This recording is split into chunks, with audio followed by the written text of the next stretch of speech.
Welcome students. আজকে আমরা narration শিখব। আমরা আগে এটা এক এক করে অনেকগুলো ভিডিওতে আমরা ইতিমধ্যে আহ, তোমরা জানো আমরা ভয়েস পুরো শিখেছি, তারপরে ডিগ্রি শিখেছি। ডিগ্রিটাও পুরোপুরি শেখা হয়েছে, তার অনেক কিছু এক্সারসাইজও আমরা করেছি, ভয়েসের এক্সারসাইজ হয়েছে।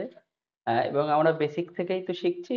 যারা দেখছো, যারা দেখো তারা জানো, আর যারা নতুন দেখছো তারা আমাদের আহ, একটু গিয়ে দেখতে পারো প্লে লিস্টে। ইংলিশের ভিতরে একদম বেসিক থেকে একদম প্রথম থেকে শুরু করে আমরা আজ অব্দি এখানে এসেছি, এই মাত্র 3-4 মাস, 2-3 মাসের টাইমের মধ্যে। এবার আজকে শিখবো ন্যারেশন। দেখো ন্যারেশন কি জিনিস। ন্যারেশন হচ্ছে উক্তি। উক্তি মানে কেউ একটা কিছু কথা বললো, যেমন একটা এক্সাম্পল দিয়ে বুঝে নিই। ধরো, Ram said to me. Ram said to me একটা অংশ কেমন হয় দেখো, তারপর একটা কমা হবে, তারপরে উপরে 66 আমরা মানে কোটেশন যেটা, তার মধ্যে ধরো I know you, I know you, এরকম ধরনের একটা বাক্য থাকবে। Ram said to me I know you. এবার দেখো, এই বাক্যটা রাম আমাকে বলছে আমি তোমাকে চিনি। তাহলে এই যে কথাটা বলছে এইটাই হচ্ছে ন্যারেশন, আমাকে চেঞ্জ করতে হবে এই অংশটা। এটা হচ্ছে ন্যারেশন দু প্রকার, বাই দ্য বাই বলে রাখি। দু প্রকার, একটা হচ্ছে ডিরেক্ট ন্যারেশন,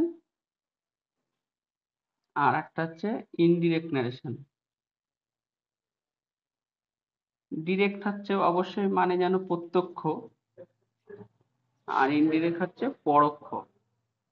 একটা প্রত্যক্ষ ন্যারেশন আর একটা পরোক্ষ ন্যারেশন। এই যে দেখছো সাবজেক্ট ভার্ব অবজেক্ট যে কোটেশন আছে, এটা হচ্ছে তোমার ডিরেক্ট ন্যারেশন। সচরাচর এটাই পরীক্ষা দেয়, এটা থেকে আমাদেরকে ইনডিরেক্ট ন্যারেশনে করতে হয়। এবং তার অনেকগুলো ফেজ আছে, অনেক পদ্ধতি আছে, টেন্স ওয়াইজ আছে, সেন্টেন্স ওয়াইজ আছে, আরো অনেকটা ইনফিনিটিভ জেরান্ট অনেক রকম আছে, সেগুলো আমরা পরে আসছি। এবার আগে আমাকে চিনতে হবে, এই যে আমি উদাহরণ একটা লিখলাম, একটা সাবজেক্ট লিখলাম, একটা ভার্ব লিখলাম, একটা অবজেক্ট লিখলাম, আর একটা কোটেশনের মধ্যে একটা বাক্য লিখলাম, এইগুলোকে কি বলা হয়। এইগুলো আমরা না জানলে পরবর্তীতে যখন শেখানো হবে বা বলা হবে তখন কিন্তু তোমরা ওটাকে একটু বুঝতে অসুবিধা হবে। এই জন্য বলে দিই, এটা তো মেন সাবজেক্ট, বাক্যের সাবজেক্ট বলতে মেন সাবজেক্ট এটা। এটা হচ্ছে রিপোর্ট, রিপোর্টিং ভার্ব। ভালো করে দেখো, বাইরে যে ভার্বটা আছে সেটা হচ্ছে রিপোর্টিং ভার্ব, আর এটা অবশ্যই রিপোর্টিং ভার্বের অবজেক্ট, আর এটা রিপোর্টিং ভার্বের সাবজেক্ট। আর এই যে পুরো একটা কোটেশনের মধ্যে যেটা রয়েছে, এটাকে বলা হয়, পুরোটাকেই বলা হয় রিপোর্টেড স্পিচ। রিপোর্টেড স্পিচ, এটা তো অবশ্যই একটা স্পিচ, একটা কথা, একটা উক্তি। তাহলে এটাকে বলা হয় রিপোর্টেড স্পিচ। আমি যদি বলি রিপোর্টেড স্পিচের সাবজেক্ট, তাহলে এই যে একটা সেন্টেন্স আছে কোটেশনের মধ্যে এর সাবজেক্টকে বোঝাবে। যদি বলা হয় রিপোর্টেড স্পিচের অবজেক্ট, তাহলে এই অবজেক্টকে বোঝাবে। যদি বলা হয় রিপোর্টেড স্পিচের ভার্ব, তাহলে এই ভার্বকে বোঝাবে। এবং এই যে ডিরেক্ট ন্যারেশন লেখার একটা পদ্ধতি আমি যেটা লেখালাম, একটু ভালো করে লক্ষ্য করো। এমনিতে প্রথম অক্ষর বড় হাতের হয় এটা জানো, কিন্তু আমাদের কোটেশনের শুরুর আগে একটা কমা হবে, তারপরে কোটেশন শুরু হবে। অনেক সময় যখন তোমাদের ইনডিরেক্ট থেকে ডিরেক্ট করতে দেবে, এই কমাটা দিলে না মানে পুরোটাই কাটা। এই জন্য ছোট ছোট বিষয়টা দেখতে হবে। এবার কোটেশনের প্রথম অক্ষর, আবার যেহেতু কোটেশনের প্রথম অক্ষর আবার বড় হাতের হবে, তোমাদের হয়তো মনে হতে পারে প্রথমে একটা বাক্য, তো বাক্যে তো এখানেই বড় হাতের আছে। না, এই কোটেশন একটা স্বতন্ত্র একটা সেন্টেন্স, এই সেন্টেন্সের প্রথম অক্ষর অবশ্যই বড় হাতের হবে। এবং এইটা যদি অ্যাসার্টিভ সেন্টেন্স হয় তাহলে শেষে ফুল স্টপ হবে, যদি ইন্টারোগেটিভ হয় জিজ্ঞাসা চিহ্ন হবে, হওয়ার পরে তারপর কোটেশন এখানে কমপ্লিট হবে। অনেক সময় এখানে জিজ্ঞাসা চিহ্ন বা ফুল স্টপ দেওয়া হয় না, তাতেও কাটা যাবে। কোটেশন শুরু করে কোটেশন শেষ না করলে তাতেও কাটা যেতে পারে। আশা করি বোঝা গেল। এবার কিছু জিনিস যেগুলো তোমাদের পদে পদে প্রয়োজন হবে, সেগুলো তোমরা যারা ডায়েরি ইউজ করছো তারা নোটিফিকেশনে লিখে দিতে পারো এনবিতে। যে প্রথমত একটা লেখা যেতে পারে, এই যে সেইড টু আছে না, সেইড টুটা ডিরেক্ট থেকে ইনডিরেক্ট করার সময় সেটা টোল্ড হয়ে যায় একদম। এটা সবাই জানে, যারা অ্যাকচুয়ালি তোমরা ক্লাস 10-এর জন্য করছো, ম্যাক্সিমাম সবাই ন্যারেশন শিখে গেছো। খুব অল্প কয়েকজন আছে যারা হয়তো ন্যারেশন শিখুনি বা শিখতে পারোনি। যারা শিখেছো তাদের রিভাইজ হয়ে যাবে, যদি কোনো জানা অজানা কম বেশি থাকে সেটা দেখে নেবে। তাহলে সেই টু থেকে টোল্ড হবে, 1 নম্বর একটা দিলাম। 2 নম্বর হচ্ছে, এটা একটু বড় হবে, মুখে বলে নিই আগে, তারপরে লেখা যাবে, তোমরা লিখেও নিতে পারো পজ করে। সেটা হচ্ছে রিপোর্টেড স্পিচের সাবজেক্ট এবং অবজেক্ট রিপোর্টিং ভার্বের সাবজেক্ট এবং অবজেক্ট হিসেবে পরিবর্তিত হবে। রিপোর্টিং রিপোর্টেড স্পিচের যে সাবজেক্ট আর অবজেক্ট আছে, এটা কিন্তু ইনডিরেক্ট করার সময় এটা থাকবে না। এটা কিভাবে পরিবর্তিত হবে? রিপোর্টিং ভার্বের যে সাবজেক্ট আর অবজেক্ট আছে সেইভাবে পরিবর্তিত হবে। আমরা যখন শিখাবো একটা, তারপরে এটা তোমাদের একটা করে দেখাবো। তাহলে আপাতত এটা তোমরা লিখে নাও যে রিপোর্টেড স্পিচ এর সাবজেক্ট বা অবজেক্ট রিপোর্টেড ভার্বের সাবজেক্ট বা অবজেক্ট হিসাবে পরিবর্তিত হবে। এটা তোমরা এটা লিখে নিতে পারো যারা লিখছো। হ্যাঁ, পরিবর্তিত হবে। আশা করি বোঝা গেল। কিভাবে হবে সেটা আমরা শেখাচ্ছি একে একে। এবার দেখো, যদি এখানে সেই টু থাকলে টোল্ড বলেছি, যদি সেইটের পরে টু না থাকে, অবশ্যই অবজেক্ট না যখন থাকে না তখন শুধু সেইট হয়, সেইট থাকলে সেটা তো সেইট হবেই। এবার আর একটা বিষয়, যদি রিপোর্টেড স্পিচ রিপোর্টেড স্পিচ টি যদি চিরন্তন সত্য হয়, চিরন্তন সত্য মানে সূর্য পূর্ব দিকে ওঠে, রাতের বেলায় চাঁদ দেখা যায়, এই যা কথা যেটা সবসময় সত্য, সেটাই চিরন্তন সত্য। যদি চিরন্তন সত্য হয় এই স্পেসটা, তাহলে তার চিরন্তন সত্য হয়, তবে তার কোনো পরিবর্তন হবে না।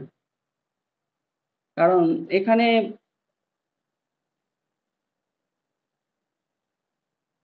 এখানে কি হয় অ্যাকচুয়ালি, এটা টেন্সগত পরিবর্তন হয়। প্রত্যেক ডিরেক্ট থেকে ইনডিরেক্ট করার সময় একটা টেন্স থাকলে আর একটা টেন্সে পরিবর্তিত হয়, যেটা নেক্সট ভিডিওতে শেখাবো। এইবার যদি বাক্যটা যদি চিরন্তন সত্য হয়, যে এখানে the sun sets in the West লেখা থাকে, তাহলে এখানে সেটস প্রেজেন্ট ইনডিফিনাইট আছে, পাস্ট ইনডিফিনাইট, কোনো কিছুই পরিবর্তন করা যাবে না, যা আছে তাই থাকবে। আর একটা জিনিস লক্ষ্য করার আছে, যদি রিপোর্টিং ভার্ব যদি প্রেজেন্ট বা ফিউচার টেন্সে থাকে, যেটা খুব কম পাবে, ফিউচার টেন্সে থাকলে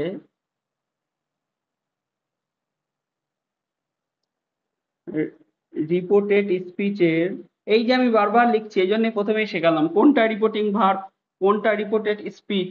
অ্যাকচুয়ালি স্পিচ বললেই বোঝা যাবে যেটা কোটেশন, আর রিপোর্টেড ভার্ব মানে বাইরের যে ভার্ব। তাহলে রিপোর্টেড স্পিচের টেন্সগত কোনো পরিবর্তন হবে না, টেন্সগত কোনো পরিবর্তন হবে না।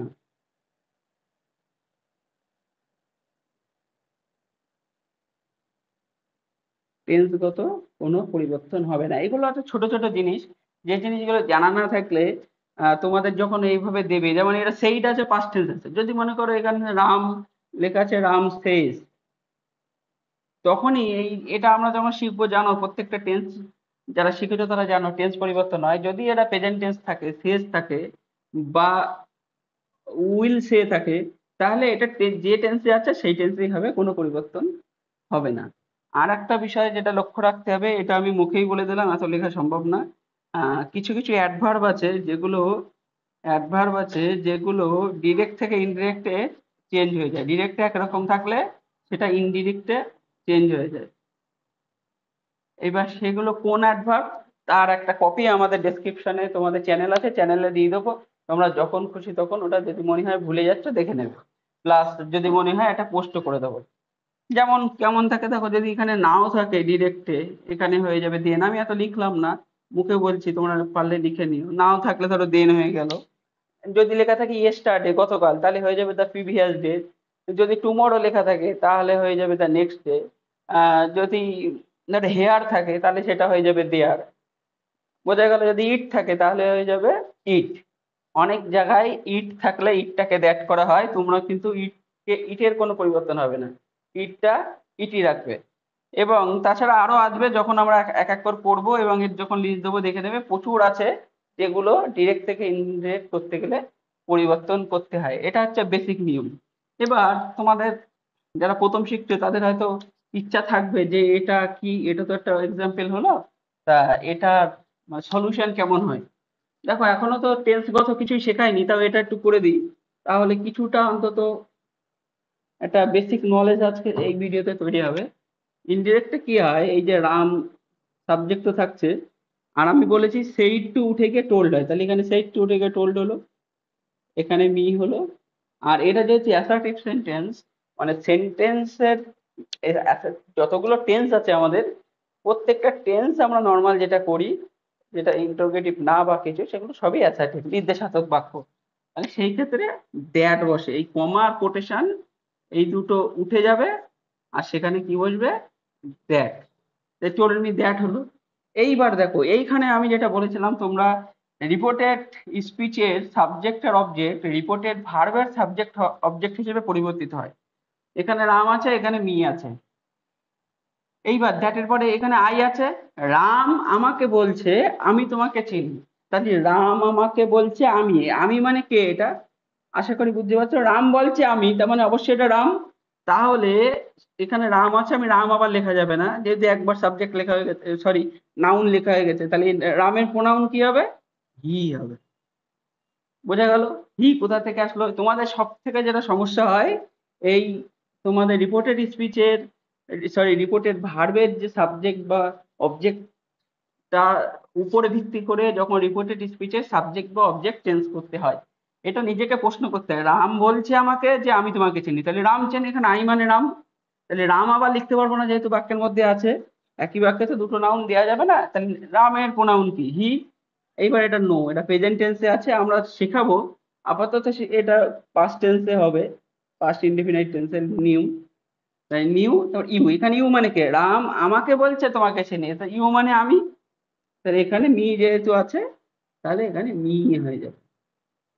হয়ে গেল, Ram told me that he knew me, full stop. এই কোটেশন কিন্তু থাকবে না, কমা কিছু থাকবে না। আশা করি বোঝা গেল। আমরা আজকে মোটামুটি ন্যারেশন, একদম বেসিক, যেটা না জানলে নয় কিছু জিনিস, সেটা শিখলাম। নেক্সট ডে থেকে আমরা টেন্স ওয়াইজ শিখবো, কোন টেন্স থাকলে রিপোর্টেড স্পিচ, এই যে রিপোর্টেড স্পিচটা কোন টেন্সে ডিরেক্টে থাকলে ইনডিরেক্টে কোন টেন্স হয়। এটা যেমন আমি তোমাদের শেখালাম না, বলে দিলাম পাস্ট ইনডেফিনাইট, প্রেজেন্ট ইনডেফিনাইট আছে পাস্ট ইনডেফিনাইটে হয়, সেরকম টেন্সগত প্রত্যেকটা টেন্সের পরিবর্তন হবে যখনই সেটা আমরা ডিরেক্ট থেকে ইনডিরেক্ট করতে যাব। তারপরে তো সেন্টেন্স আছে, সঙ্গে থাকো। ভালো লাগলে সাবস্ক্রাইব করো, বন্ধুদের সঙ্গে শেয়ার করো। আর যদি কিছু বলার থাকে কমেন্ট বক্সে অবশ্যই লেখো। দেখা হচ্ছে।